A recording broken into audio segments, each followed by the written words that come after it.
ହାତରେ 5ଟି ଆଙ୍ଗୁଳି ଥାଏ, କାହାର କାହାର 6ଟି ଆଙ୍ଗୁଳି ଥାଏ। ଏ 6ଟି ଯାହାର ଆଙ୍ଗୁଳି ଥାଏ ସେ ଅଳ୍ପାୟୁ ଦୁର୍ଭାଗ୍ୟଯୁକ୍ତ ହୋଇଥାଏ।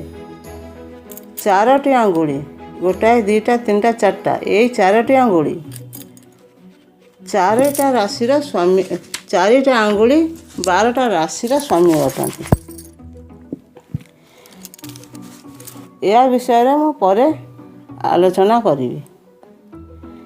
ପ୍ରଥମତଃ ଏଇ ନଖ ଥିବା ଆଙ୍ଗୁଳି, ପ୍ରଥମ ଯେଉଁ ଆଙ୍ଗୁଳିରେ ନଖ ଥାଏ ସିଏ ଏଇ ପର୍ବଟା, ଏଇଟା ହେଉଛି ଆଧ୍ୟାତ୍ମିକ ଶକ୍ତି, ଏଇଟା ହେଉଛି ଆଧ୍ୟାତ୍ମିକ ଶକ୍ତି। ମଝି ଆଙ୍ଗୁଳି ଶାରୀରିକ ଶକ୍ତି, କାହାର କେତେ ଶାରୀରିକ, କିଏ କେତେ ସବଳ, କିଏ କେତେ ଦୃଢ଼ ଶକ୍ତିମାନ, ଏଇ ଆଙ୍ଗୁଳିରୁ ବୁଝାଏ, ଏଇ ମଝି ଆଙ୍ଗୁଳିରୁ ସବୁ ବୁଝା ପଡ଼ିଥାଏ। ଲାଷ୍ଟ ପାର୍ଟ ଯେଉଁ ଶେଷ ଭାଗ, ସେଇଟା ଶେଷ ଭାଗ ଶ୍ରେଷ୍ଠ ବ୍ୟକ୍ତି ରୂପେ ସମ୍ବୋଧିତ ଅଟେ।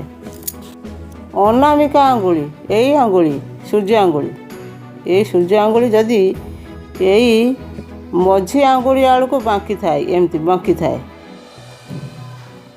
ବ୍ୟକ୍ତି ଧନବାନ, ଈର୍ଷାଳୁ ଆଉ କୃପଣ ହେବ, ଧନବାନ କୃପଣ ହେବ। ଅନାମିକା ଆଙ୍ଗୁଳି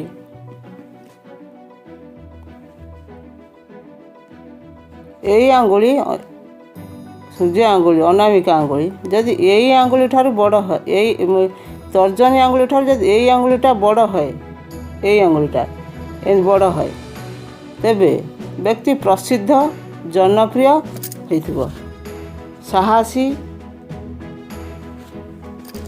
ଏସବୁ ଗୁଣ ଆର ଥିବ। ତର୍ଜନୀ ଆଙ୍ଗୁଳି, ଏଇ ତର୍ଜନୀ ଆଙ୍ଗୁଳି ଯଦି ଏଇ ଆଙ୍ଗୁଳି ଠାରୁ ଏଇ ଆଙ୍ଗୁଳିଟା ବଡ଼ ହୁଏ,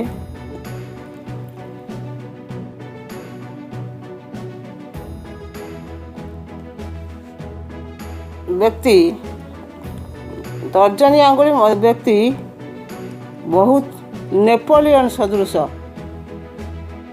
ଭିଡ଼ ହୋଇଥାଏ। 2ରେ ଯଦି ଏଇ ଆଙ୍ଗୁଳି ସମାନ ଥାଏ, ସମାନ ହେଲେ ବ୍ୟକ୍ତି ବହୁତ ଲୋକପ୍ରିୟ ଆଉ ସମସ୍ତଙ୍କ ପାଖରେ ଆଦର ହୋଇଥାଏ। ତାପରେ ଆସିଲା କନିଷ୍ଠ ଆଙ୍ଗୁଳି, କନିଷ୍ଠ ଆଙ୍ଗୁଳି ଅନାମିକା ଆଙ୍ଗୁଳି ଲମ୍ବର ତାରି ସମାନର ହେଲେ ବ୍ୟକ୍ତି ଲେଖିବା, କହିବାରେ ପାରଙ୍ଗମ ହୁଏ। ଏଇ ଅନାମିକା ଆଙ୍ଗୁଳି ଆଉ ଏଇ ଆଙ୍ଗୁଳି, ଏଇ 2ଟା ଆଙ୍ଗୁଳି ଯଦି ସମାନ ହୁଏ, ବ୍ୟକ୍ତି କହିବା, ଲେଖିବାରେ ପାରଙ୍ଗମ ହୋଇଥାଏ।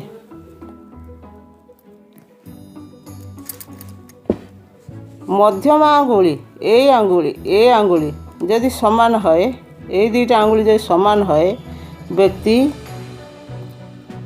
ରତ୍ନ ବେପାରୀ ହୋଇଥାଏ, ହୀରା, ନୀଳା, ସୁନା ଏଇ ବେପାରୀରେ ଥାଏ। ଯେଉଁ ଆଙ୍ଗୁଳି, ଏଇ ଆଙ୍ଗୁଳି ଧର ଏଇ ଆଙ୍ଗୁଳି ଏଇ ଆଡ଼କୁ ବଙ୍କା ହେଲେ ବ୍ୟକ୍ତି ଆର ପ୍ରଭାବ ଦେଖାଇବ। ଏଇ ଆଙ୍ଗୁଳି ତର୍ଜନୀ ଆଙ୍ଗୁଳି ଯଦି ଇଆଡ଼କୁ ବଙ୍କେଇଥାଏ, ଇଆଡ଼କୁ ଯଦି ବଙ୍କାଏ, ତାହେଲେ ବ୍ୟକ୍ତି ଏଇ ଆଙ୍ଗୁଳିର ପ୍ରଭାବ ଦେଖାଇବ, ଶନି ଆଙ୍ଗୁଳିର ପ୍ରଭାବ ଦେଖାଇବ। ଯଦି ସୂର୍ଯ୍ୟ ଆଙ୍ଗୁଳି ଏପଟକୁ ବଙ୍କିଥାଏ, ତାହେଲେ ସୂର୍ଯ୍ୟ କ'ଣ କରିବ ନା ଶନିର ପ୍ରଭାବ ଦେଖିବ, ଆର ଗୁଣଟା କମିଯିବ, ସୂର୍ଯ୍ୟର ଯେଉଁ ଆର ଧୈର୍ଯ୍ୟଟା କମିଯିବ। ଆଙ୍ଗୁଳିର ବକ୍ରତାର ତାତ୍ପର୍ଯ୍ୟ ଆଙ୍ଗୁଳି ନିର୍ମାଣର ବକ୍ରତା ରହିଥାଏ। ତାପରେ ଆସିଲା ଏଇ ତର୍ଜନୀ ଆଙ୍ଗୁଳି ସିଧା ହେଇଥିବ, ସିଧା ହେଲେ ବ୍ୟକ୍ତି ଶାସକ, ଦୃଢ଼ ଇଚ୍ଛାଶକ୍ତି, ଉଚ୍ଚ ବିଚାରଯୁକ୍ତ ହେବ। ମଧ୍ୟମ ଆଙ୍ଗୁଳି ସିଧା ହେଲେ, ଏଇ ମଧ୍ୟମ ଆଙ୍ଗୁଳି ସିଧା ରହିଥିବ, ସିଧା ହେଲେ ବ୍ୟକ୍ତି ଉଦାସ, ସଦୈବ ଗୋଟିଏ ସ୍ଥାନରେ ଏକୁଟିଆ ରହିବାକୁ ଓ ସନ୍ନ୍ୟାସ ପରି ଜୀବନଯାପନ କରି ବିତେଇବାକୁ ପସନ୍ଦ କରିଥାନ୍ତି। ଅନାମିକା ଆଙ୍ଗୁଳି ସିଧା ହେଲେ ସିଧା ହେବ।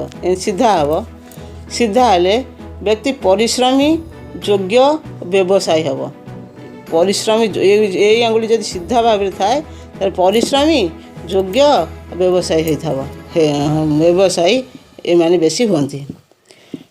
କନିଷ୍ଠ ଆଙ୍ଗୁଳି ସିଧା ହେଇଥିଲେ, ଏଇ ଆଙ୍ଗୁଳି ଯଦି ସିଧା ଥବ, କନିଷ୍ଠ ଆଙ୍ଗୁଳି ସିଧା ହେଇଥିଲେ ବ୍ୟକ୍ତି ବୌଦ୍ଧିକ ଶକ୍ତି, ବାକ୍ ଶକ୍ତିରେ ପରିପୂର୍ଣ୍ଣ ହୋଇଥାଏ। ବହୁତ କଥା କହିବାରେ ପାରଙ୍ଗମ, ବହୁତ ବ୍ୟବସାୟୀ ଦିଗରେ କହିକିନି ବ୍ୟବସାୟୀରେ ସେ ପାରଙ୍ଗମ ହେଇଥାନ୍ତି। ତାପରେ ଆସିଲା ସବୁଯାକ ଆଙ୍ଗୁଳି, ଏ ଆଙ୍ଗୁଳି ଯଦି ଏଇ ପଟକୁ ବାଙ୍କି ଥାଏ, ତର୍ଜନୀ, ଏଇଟା ହେଉଛି ତର୍ଜନୀ ଆଙ୍ଗୁଳି। ତର୍ଜନୀ ଆଙ୍ଗୁଳିକି ବାଙ୍କି ଥାଏ ବ୍ୟକ୍ତି ଅଧିକ ଉଦାସ, ଏକାନ୍ତ ପ୍ରିୟ, ଆଧ୍ୟାତ୍ମିକ ଶକ୍ତିର ମାଲିକ ହୋଇଥାଏ।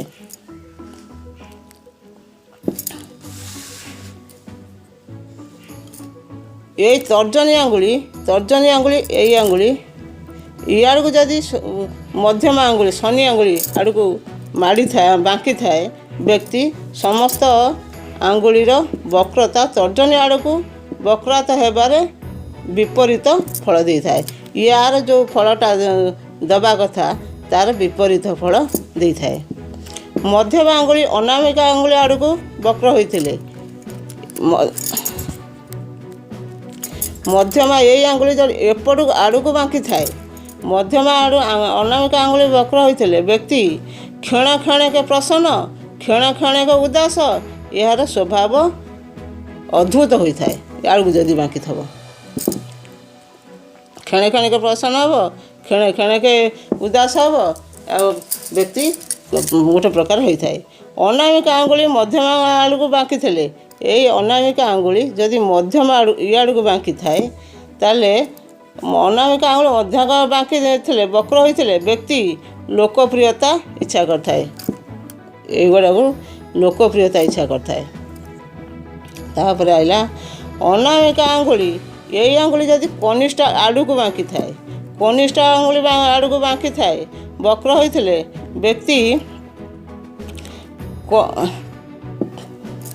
ବ୍ୟକ୍ତି ଦଲାଲଗିରି କରି କୁଶଳ ବ୍ୟବସାୟୀ ଆଉ ଧନୀ ହୋଇଥାଏ। ଦଲାଲଗିରି କରି ଏଇ ଆଡ଼କୁ ବାଙ୍କି ଥବ, ଦଲାଲଗିରି କରି କୁଶଳୀ ହେଇଥିବ ଆଉ ଧନୀ ହେଇଥିବ। କନିଷ୍ଠ ଆଙ୍ଗୁଳି ଏଇ ଆଙ୍ଗୁଳି ଯଦି ଅନାମିକା ଆଡ଼କୁ ବାଙ୍କି ଥାଏ ତାହେଲେ ବକ୍ର ହୋଇଥାଏ, ତେବେ ବ୍ୟକ୍ତି ଯୋଗ୍ୟ, ବ୍ୟବସାୟିକ ଆଉ ଦଲାଲଗିରି କରିବାରେ କୁଶଳ ହୋଇଥାଏ।